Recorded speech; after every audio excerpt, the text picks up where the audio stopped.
está conosco o terapeuta transpessoal Lacordaire Abraham Fayad, que vai nos falar sobre a cura espiritual da ansiedade.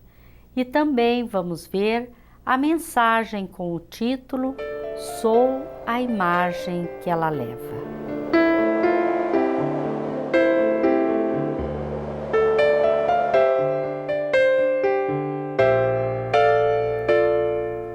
Esquecido da advertência de Jesus, não vos inquieteis pelo dia de amanhã, porque o dia de amanhã cuidará de si mesmo, basta a cada dia o seu mal. O homem contemporâneo vem sendo vencido pela ansiedade e desejando antecipar o que imagina ser importante, atrai dores e contrariedades sobre si e se esquece de outra advertência do Mestre. Tenho-vos dito isto para que tenhais paz. No mundo tereis aflições, mas tende bom ânimo, eu venci o mundo. Como controlar a ansiedade que nos domina? Hoje nós vamos conversar com Lacordaire Abraham Fayad, psicoterapeuta transpessoal, sobre a cura espiritual da ansiedade. Antes disso, vamos ver a mensagem do Momento Espírita. E assim ele fazia todas as noites com a filha pequenina. Sentava-se no sofá, acomodava-a no colo, passava um de seus bracinhos por debaixo do seu, encaixando-a bem perto. E os dois se despediam do dia com uma oração e uma canção. Instante fascinante aquele. Adormecer nos braços de alguém que se ama, em quem se confia, é das coisas mais maravilhosas da vida. Maravilhoso porque une. Maravilhoso porque representa a vitória do bem na terra. E o que deixava aquele pai mais maravilhado ainda era o olhar profundo da criança, pois a partir do momento em que se entrelaçavam, os olhos não se perdiam mais. No fundo da alma. Ela me olha no fundo da alma, dizia ele. E aquela era a última imagem que ela levava do dia, os olhos de seu pai. E ele pensava, que responsabilidade é minha e do meu olhar. Que responsabilidade ser a última imagem vislumbrada por alguém antes de sonhar. Esta mensagem, que tem o título Sou a imagem que ela leva, está no CD Momento Espírita, número 27. Agora vamos conversar com Lacordaire Abraham Fayad, psicoterapeuta transpessoal, presidente da Federação Espírita do Mato Grosso, sobre a cura espiritual da ansiedade. Olá, Lacordaire, é uma alegria muito grande para nós te receber neste programa. O mundo moderno oferece muitas facilidades ao homem, principalmente em função dos avanços tecnológicos, e nós vemos a sociedade caracterizada pela ansiedade. A que se deve isto? Bem, a alegria é toda minha de estar aqui com você, tratando desses assuntos tão importantes que é da nossa doutrina espírita. A ansiedade, ela está ligada diretamente à nossa conduta de superficialidade.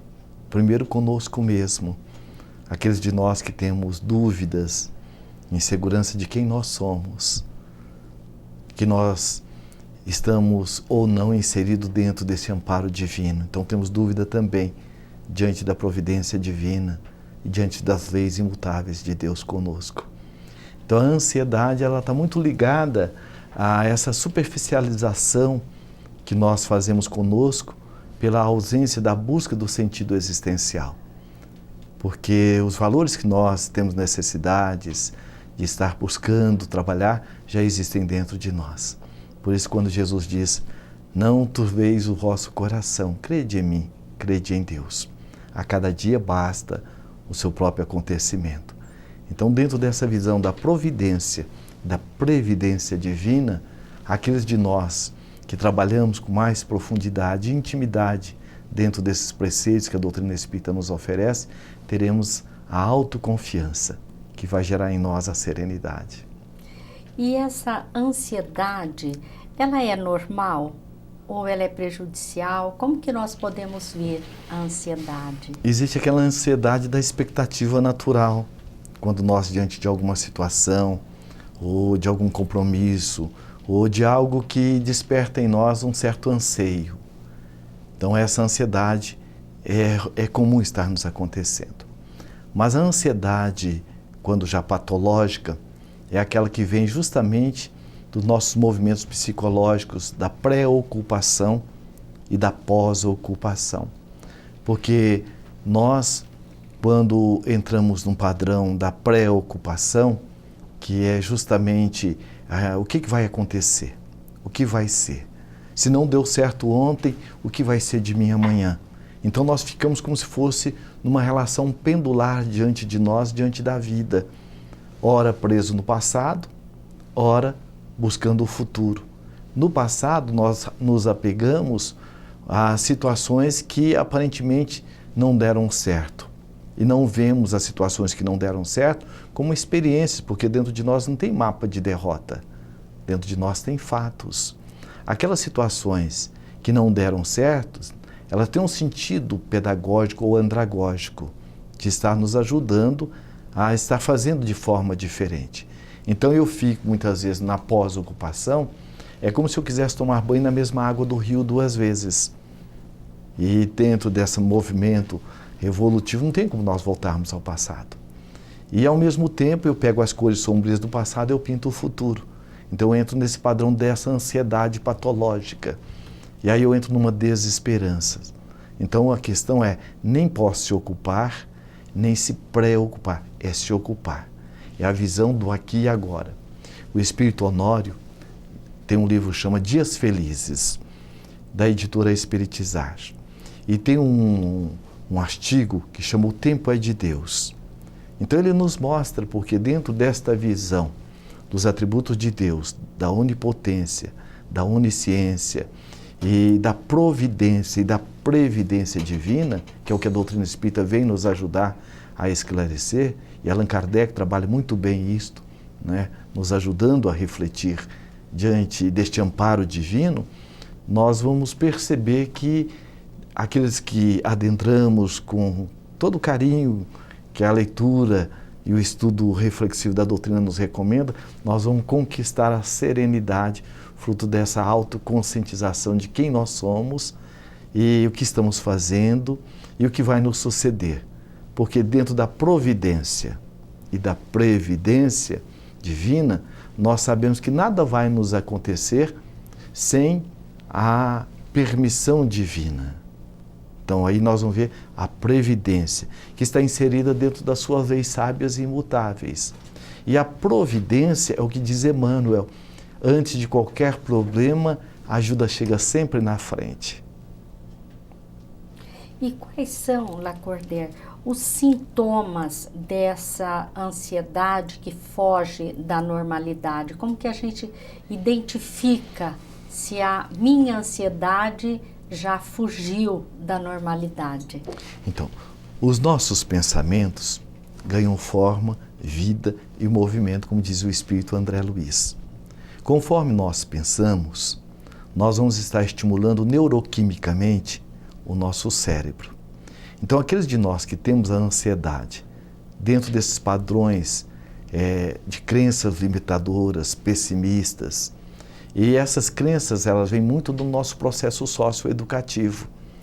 Muitas vezes, aquela criança que foi exigido dela uma conduta, uma postura de adulto, mini adulto. Ela nem pôde ser criança e também não tinha condições de oferecer o resultado como adulta. Então ela tinha muito medo, muita insegurança nessa relação das exigências das figuras de autoridades na sua vida. Pai, mãe, avós, professores e assim por diante. Então nós vamos desenvolver essa primeira estrutura nossa cognitiva, principalmente na primeira e na segunda infância. Além de que nós também já trazemos as experiências de outras etapas reencarnatórias. Mas na reencarnação, a bênção que nós temos do esquecimento temporário é para que nós possamos reformular essa estrutura. Agora, é claro que ninguém está onde está por acaso. Nós não caímos de paraquedas na vida deste pai, dessa mãe, deste professor e assim sucessivamente. Então, quando nós temos uma estrutura, aquela criança que cresceu ao lado de uma mãe, muitas vezes autoritária, ou de um pai altamente exigente, ou que ela vem de um processo socioeducativo, muitas vezes com um pai alcoólatra e agressivo. Então ela desenvolve uma estrutura de medo e de insegurança. E essa estrutura, inevitavelmente, ela vai refletir na fase adulta. Agora, o que é importante nós observarmos? Conforme, então, essa estrutura cognitiva, ela vai mexer também metabolicamente.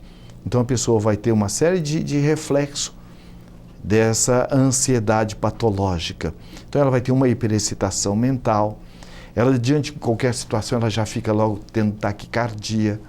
Ela tem, muitas vezes, sudorese abundante. Ela tem, às vezes, insônia. Ela tem dificuldade, inclusive, intestinais. Porque nessa hiperexcitação mental que ela fica, ela tem toda uma alteração neuroquímica que vai refletir no corpo. Agora, nós também sabemos, também é do mesmo livro Dias Felizes, tem uma mensagem que se intitula Contratos Espirituais. O Espírito Honório, ele nos afirma que todos nós, antes de reencarnarmos, passamos por um atendimento minucioso, atencioso e amoroso com espíritos especialistas na área da psicologia, da psicopedagogia, espíritos que estudam as nossas encarnações anteriores para estarem elaborando o nosso programa reencarnatório. E ainda mais, aqueles de nós que temos um compromisso na área da família, compromissos mais amplos na relação interpessoal, nós recebemos uma equipe multidisciplinar nos ajudando. Então nós vamos perceber que é fundamental que nós reconheçamos que esse caldo cultural de onde nós viemos, da nossa infância, é um fator que interfere, mas não é preponderante. Porque a nossa responsabilidade é fazer uma ressignificação desses processos. Porque o nosso pai, a nossa mãe, essas figuras de autoridade, fomos nós que entramos na vida deles. Portanto, fomos nós que os escolhemos. Então, não é culpar o pai, não é culpar a mãe, não é culpar o outro por aquilo que nós sentimos.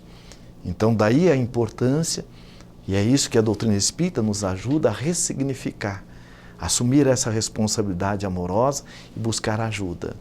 Ajuda na literatura espírita, a ajuda na própria casa espírita, a ajuda de um profissional que possa nos ajudar a ressignificar essa estrutura. Então, essa é a ansiedade patológica, que vem justamente no nível mais profundo da criatura. Ao ouvir essas suas colocações, nós não podemos deixar de pensar no amor de Deus, né? É verdade. Todo esse carinho para conosco, seres espirituais, ao reencarnarmos, tudo fazendo para que a gente venha a triunfar na reencarnação, não é? Deus é amor, já dizia Deus João, é amor. Não é verdade? E aí isso tudo está à nossa disposição, né? Então basta que nós nos conscientizemos. E aí nós vamos ver que essa é a grande proposta da doutrina espírita. Recordando o que dizia Sócrates, somos viajores do tempo e a vida na Terra é uma estação. Então esse viajor do tempo ele não está desamparado. Sim. Não é? E nós vamos perceber que à medida que nós adentramos ao conhecimento que a doutrina espírita nos oferece, quando nós vamos encontrar Allan Kardec trabalhando na parte terceira do Livro dos Espíritos, as leis morais, as leis naturais, nós vamos ver que beleza esse sincronismo, não é? E é o que Joana de Anjos diz, o amor é o hino vibrante do universo.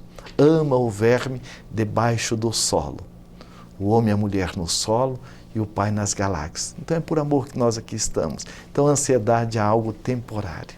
Lacordaire, existe alguma relação entre a ansiedade e a angústia de que somos tomados quase que frequentemente? Sim, a angústia é a manifestação da ansiedade, porque quando nós ficamos ansiosos, nós ficamos numa expectativa e num padrão de autoexigência ou de exigência também do outro.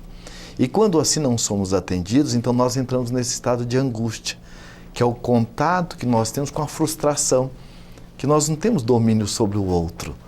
Nós só temos realmente domínio sobre nós mesmos. Então não adianta eu querer estar me censurando, me criticando, porque eu tenho esse ou aquele tipo de pensamento, ou aquele tipo de sentimento, ou porque eu não alcancei aquela expectativa. É fundamental que eu busque, primeiro, estar me autoconhecendo. Através do autoconhecimento, nós vamos estar desenvolvendo conosco a possibilidade de ver onde é que eu posso estar me ajudando.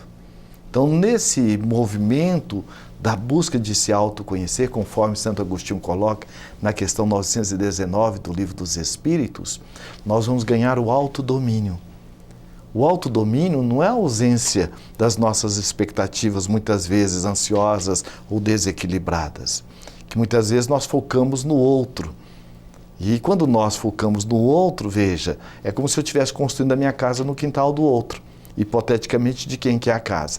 Naturalmente é do outro. E aí eu me frustro e eu entro nesse estado de angústia.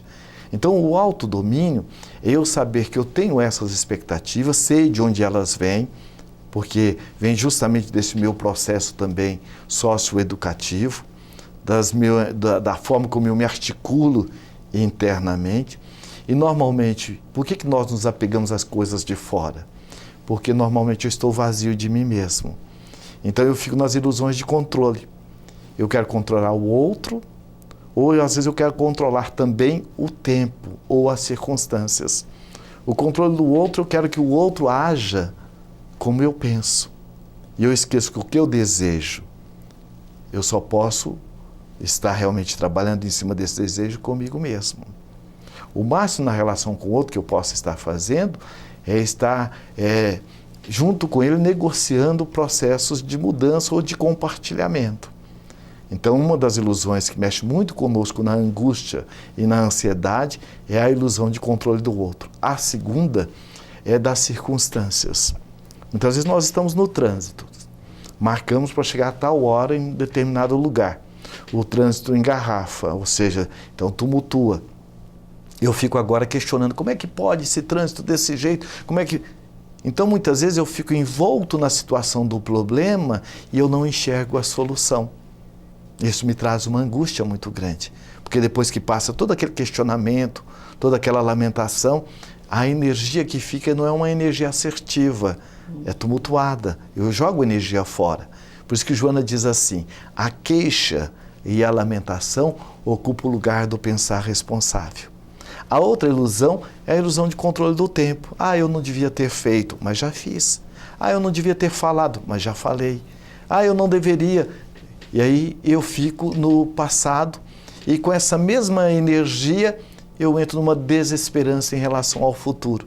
Então a angústia ela vem justamente, dentre tantos outros processos, principalmente esse nosso movimento da pré e da pós-ocupação. E quais são as formas de tratamento mais adequadas para a ansiedade? Principalmente buscarmos nos autoconhecer, como diz Santo Agostinho na questão 919. Quando Allan Kardec pergunta qual o meio prático e eficaz para que possamos resistir ao mal e desenvolver o bem. Um sábio da antiguidade já vos disse, conheça a ti mesmo. Então o primeiro passo é o autoconhecimento. O autoconhecimento não é autocrítica, não é autocensura. Tanto é que ele coloca na resposta subsequente, que ele dá o exemplo quando Kardec pede, como de forma prática, ele diz assim, fazei como eu fazia.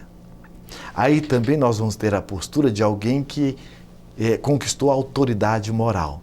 O que é autoridade moral? É aquele indivíduo, aquela pessoa que age em sintonia com a proposta do que conhece e do que fala. Então é como disse Jesus, conhecereis a verdade vos libertará. A verdade é que todos nós somos luzes, todos nós somos qualidades. Então à medida que eu vou buscando realmente me autoconhecer no meu potencial criativo e desenvolvendo as habilidades para desfrutar deste potencial, numa sintonia com as leis divinas. Então nós vamos fazer como Santo Agostinho dizia: fazei como eu fazia. Passava em revista todas as minhas ações e buscava perceber quais foram as minhas atitudes que eu tive, que deixava a desejar. Então, quando eles passaram em revista, não é eu ficar me autocriticando, me autocensurando.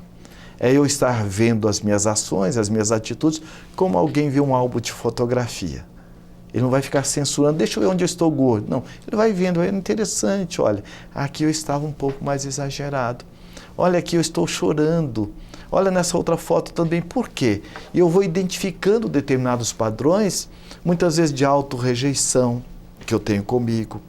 Eu vou perceber determinados padrões que eu tenho de muitas vezes me autodescaracterizar. Então, à medida que eu vou me autoconhecendo, agora o que é que eu posso fazer para me ajudar? Então, eu vou buscar essa ajuda. Por isso que é muito importante, diante de qualquer situação, nós perguntarmos: por que eu estou nessa situação? Porque ninguém é responsável pela situação que eu estou, senão eu mesmo. Então, um dos fatores para nos ajudar a trabalhar a ansiedade é nunca colocar no outro a responsabilidade pelo que eu sinto e pelo que me acontece interiormente. Porque ninguém tem poder de adentrar a nossa intimidade a não ser nós mesmos. A segunda questão